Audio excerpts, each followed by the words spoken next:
মুন্সিগঞ্জের বজ্রযোগিনীর দুলাল মির 10 শতাংশের জমির অর্ধেকে পরীক্ষামূলক শতাংশ প্রতি 4 কেজি করে সার ব্যবহার করেছেন, আর বাকি 5 শতাংশ জমিতে অন্য বছরের মতোই শতাংশ প্রতি 7 কেজি হিসেবে সার ব্যবহার করেন।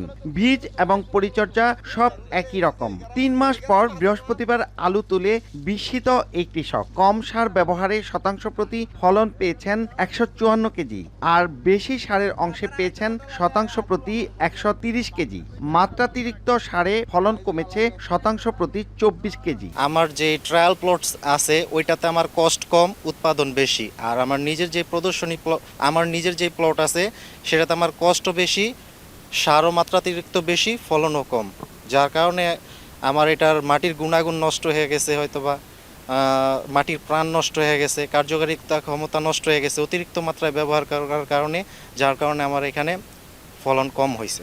দুলাল মিরের মতো জেলায় 3 রকমের প্রদর্শনীতে 150 কৃষক সুষম সার ব্যবহারে অভাবনীয় সাফল্য পাচ্ছেন।